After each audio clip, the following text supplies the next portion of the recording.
ಚಂದ್ರಣ್ಣ ಒಂಚೂರು ಇಂದ್ಗೆ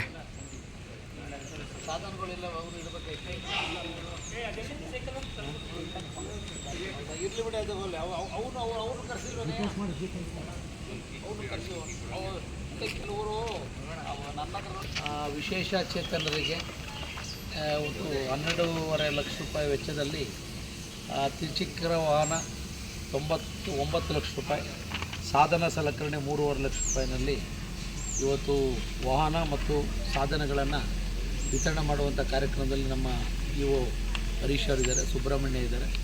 ಎಲ್ಲ ಫಲಾನುಭವಿಗಳು ಕೂಡ ಇಲ್ಲೇ ನಿಮ್ಮ ಮುಂದೆ ಉಪಸ್ಥಿತರಿದ್ದಾರೆ.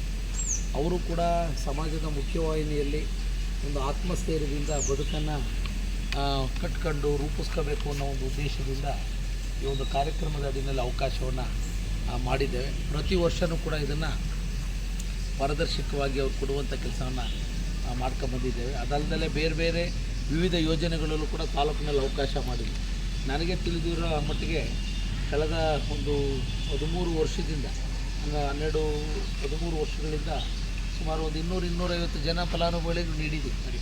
250ರಿಂದ ಇನ್ನೂ ಹೆಚ್ಚು ಜನ. MLL ಆಡಲ್ಲೂ ಕೂಡ 10 ಲಕ್ಷ ರೂಪಾಯಿ ಪ್ರತಿ ವರ್ಷ ಒದಗಿಸಿದ್ದೀವಿ.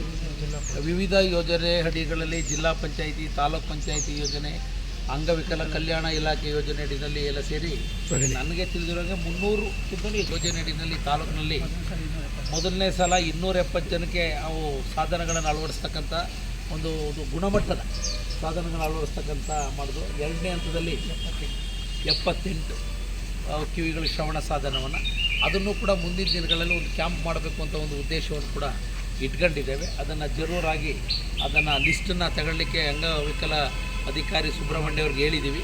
ರಿಕ್ವೆಸ್ಟ್ ಮಾಡಿದ ಮೇಲೆ ಎಷ್ಟು ಬೆನಿಫಿಷಿಯರ್ಸ್ ಇದ್ದಾರೆ ಅಂದ್ಕೊಂಡ ಮೇಲೆ ಆ ಕ್ಯಾಂಪ್ ಮಾಡಿ ಅವ್ರನ್ನ ಸಂಬಂಧಪಟ್ಟಂಥ ತಜ್ಞ ವೈದ್ಯರನ್ನು ಕರೆಸಿ ಅವ್ರನ್ನ ಎಕ್ಸಾಮಿನ್ ಮಾಡಿ ಅವ್ನ ಆಯ್ಕೆ ಮಾಡ್ತಕ್ಕಂಥದಕ್ಕೆ ಅವಕಾಶವನ್ನು ಮಾಡಿಕೊಡ್ತೀವಿ ಅಂತ ಕೂಡ ಹೇಳಿ ಇವರೆಲ್ಲ ಯಾಕಂದರೆ ತ್ರಿಚಕ್ರ ವಾಹನ ಓಡಿಸ್ತಕ್ಕಂಥದ್ದು ಕಷ್ಟ. ನಾವು ಫಲಾನುಭವಿಗಳು ಇಷ್ಟನೇ ಹೌದಾ? ವಾಹನ ತುಂಬ ನಿಧಾನವಾಗಿ ನೀವು ಚಾಲನೆ ಮಾಡಬೇಕು. ಎಡಬಲಕ್ಕೆ ಹೋದಂಥ ಸಂದರ್ಭದಲ್ಲಿ ಇಲ್ಲಿ ಆಕ್ಸಿಡೆಂಟ್ಗಳಾಗ್ತಕ್ಕಂಥ ಸನ್ನಿವೇಶಗಳಿರ್ತದೆ. ಇದನ್ನು ಸುಮ್ಮನೆ ಈಗ 3 ಚಕ್ರದ ವಾಹನ ಕೊಟ್ಟಿದ್ದೀವಿ ಅಂದರೆ ಸಂದ ನೆಂಟರ ಮನೆಗೆಲ್ಲ ಓಡಾಡೋಕ್ಕೆ ಹೋಗಬೇಡಿ. ಅದನ್ನೇನೋ ನಿಮ್ಮ ಮನೆಯಿಂದ ನಿಮ್ಮ ಜಮೀನೋ ತೋಟದ ಮನೆಯೋ ಅಂಥದ್ದು ಇದ್ದರೆ ಮತ್ತೊಂದು ಅತಿಯಾಗಿ NHನಲ್ಲಿ ಓಡಾಡಬೇಕಾದ್ರೆ ಭಾರಿ ಕಷ್ಟ. ಹಿಂದಿನಿಂದ ಮುಂದಿನಿಂದ ವೆಹಿಕಲ್ಗಳು ಬರ್ತವೆ, ಭಾರಿ ಸೂಕ್ಷ್ಮತೆ ಇರಬೇಕು. ನಿಮಗೇನಾದ್ರೂ ಕಣ್ಣಿನ ಸಮಸ್ಯೆಗಳಿದ್ದರೆ ಒಂದು ಪರೀಕ್ಷೆ ಮಾಡ್ಕೊಂಡು ಬೇಕಾದಂಥ ಆ ಒಂದು ಕನ್ನಡಕಗಳನ್ನು ಹಾಕ್ಕೊಳ್ಳುವಂಥದ್ದಕ್ಕೂ ಕೂಡ ಅವಕಾಶವನ್ನು ಮಾಡಬೇಕು. ಯಾಕೆಂದರೆ ಕೆಲವರು ಶುಗರ್ ಇರ್ತದೆ, ಆ ಬಿಸಿಲಿನ ಟೈಮ್ನಲ್ಲಿ ಕಣ್ಣು ಮಂಜಾಗ್ತವೆ.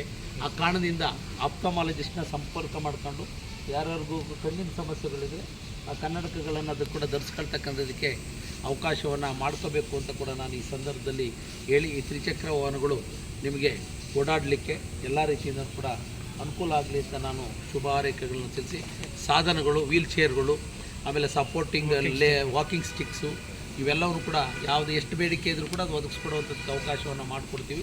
ಇವರೆಲ್ಲರಿಗೂ ಕೂಡ ಈ ಸಂದರ್ಭದಲ್ಲಿ ವಿಶೇಷವಾಗಿ ನಾನು ಶುಭಾಶಯಗಳನ್ನು ಕೊಡ್ತೀನಿ.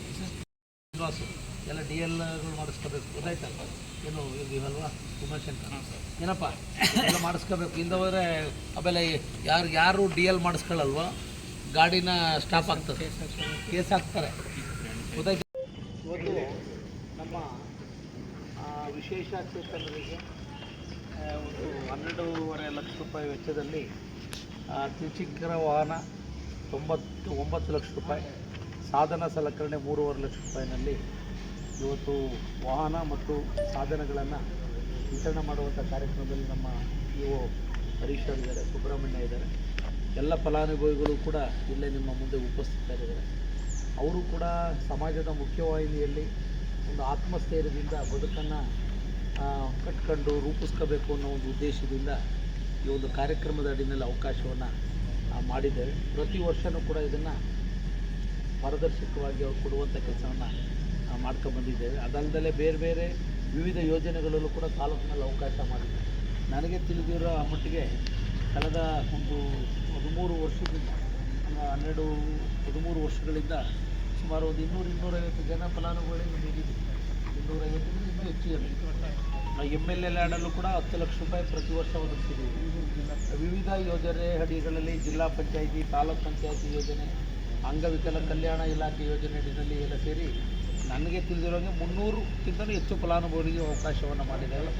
ಅದ್ರ ಜೊತೆಯಲ್ಲಿ ಏನು ಇಯರಿಂಗ್ ಮಿಷನ್ಸ್, ಹಿಂದೆ ಶ್ರವಣ ಸಾಧನಗಳು, ಹಿಂದೆ ನಮ್ಮ ಮುಂಬೈ ಒಂದು ಟೀಮ್ ಕರೆಸಿ ಗೌರ್ಮೆಂಟ್ ಆಫ್ ಇಂಡಿಯಾ ಸ್ಕೀಮ್ನ ಒಂದು ಯೋಜನೆಯಲ್ಲಿ ತಾಲೂಕಿನಲ್ಲಿ ಮೊದಲನೇ ಸಲ 270 ಜನಕ್ಕೆ ಅವು ಸಾಧನಗಳನ್ನು ಅಳವಡಿಸ್ತಕ್ಕಂಥ ಒಂದು ಗುಣಮಟ್ಟದ ಸಾಧನಗಳನ್ನು ಅಳವಡಿಸ್ತಕ್ಕಂಥ ಮಾಡಿದ್ರು. ಎರಡನೇ ಹಂತದಲ್ಲಿ 78 ಕಿವಿಗಳ ಶ್ರವಣ ಸಾಧನವನ್ನು ಅದನ್ನು ಕೂಡ ಮುಂದಿನ ದಿನಗಳಲ್ಲಿ ಒಂದು ಕ್ಯಾಂಪ್ ಮಾಡಬೇಕು ಅಂತ ಒಂದು ಉದ್ದೇಶವನ್ನು ಕೂಡ ಇಟ್ಕೊಂಡಿದ್ದೇವೆ. ಅದನ್ನು ಜರೂರಾಗಿ ಅದನ್ನು ಲಿಸ್ಟನ್ನು ತಗೊಳ್ಳಿಕ್ಕೆ ಅಂಗವಿಕಲ ಅಧಿಕಾರಿ ಸುಬ್ರಹ್ಮಣ್ಯ ಅವ್ರಿಗೆ ಹೇಳಿದ್ದೀವಿ.